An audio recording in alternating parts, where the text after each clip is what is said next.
আসসালামু আলাইকুম এভরিওয়ান, কেমন আছেন সবাই? আশা করি ভালো আছেন। দোহা টেকনোলজির পক্ষ থেকে আপনাদেরকে ওয়েলকাম।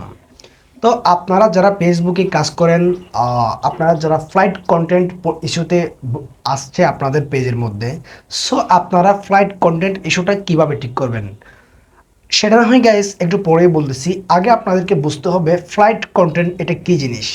ফ্লাইট কন্টেন্ট এটা হচ্ছে আপনি অন্যজনের ভিডিও যদি আপনি ইউজ করে থাকেন তাও ফ্লাইট কন্টেন্ট আসতে পারে। আপনার থাম্বনেলের কারণেও ফ্লাইট কন্টেন্ট আসতে পারে। আপনার যে টাইটেল দেন না, মানে আপনার ভিডিওর মধ্যে টাইটেলের কারণেও ফ্লাইট কন্টেন্ট আসতে পারে।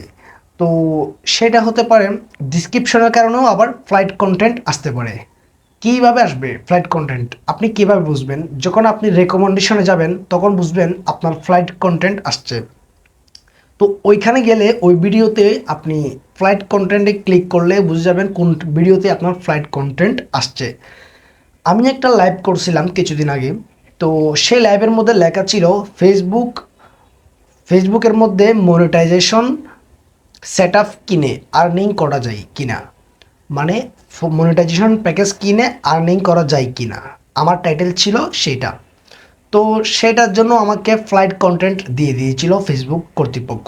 তো সেটা আমি ঠিক করার একটাই কারণ, তো সেটা হচ্ছে আপনি সেটা ঠিক করতে পারবেন জাস্ট আপনি ভিডিওটা সম্পূর্ণ ডিলিট করে দিতে হবে। তো আমি আজকে আপনাদেরকে একদম দেখিয়ে দিব কিভাবে ফ্লাইট কন্টেন্ট ঠিক করবেন। So let's get started.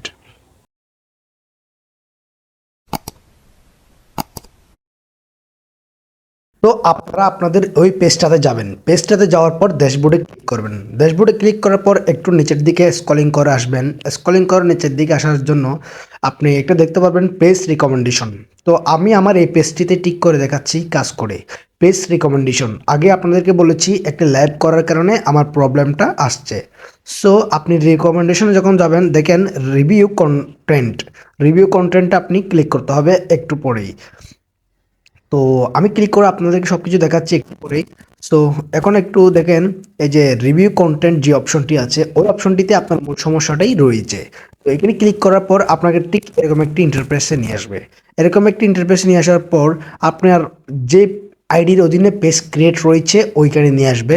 So এই যে এখানে আমার পেজ এবং আইডি, কোন আইডি থেকে আমার পেজ ক্রিয়েট রয়েছে, সো এখানে আপনি ক্লিক করবেন। ক্লিক করার পর দেখুন আমার পেজ মানে আমার কোন ভিডিওর মধ্যে কোন টাইটেলের জন্য দিয়েছে, আমাকে এই টাইটেলটির জন্য আমাকে ফ্ল্যাগ কন্টেন্ট দিয়েছে ফেসবুক কর্তৃপক্ষ।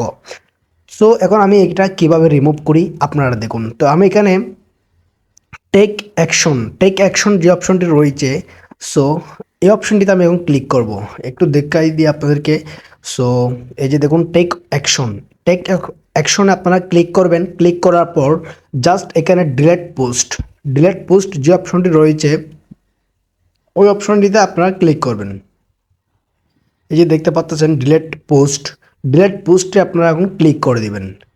আমি জাস্ট এটাতে ক্লিক করলাম, ডিলেট অপশনে ক্লিক করবেন। ক্লিক করার পর আমাদের কাজ হয়ে গিয়েছে। তো এখন আমি আবার ব্যাক দিয়ে পেজ রিকমেন্ডেশনে গেলাম। পেজ রিকমেন্ডেশন দেখুন আমার কোনো পলিসি ইস্যু নেই। সো ভিডিওটি যদি ভালো লাগে অবশ্যই শেয়ার করার অনুরোধ রইল এবং লাইক কমেন্ট করবেন। আর ইউটিউব চ্যানেল থেকে দেখলে অবশ্যই চ্যানেলটিকে সাবস্ক্রাইব করে দিবেন। আপনাদের সমস্যাটা অবশ্যই এভাবে করলে অবশ্যই প্রবলেমটি সলভ হয়ে যাবে। ধন্যবাদ সবাইকে।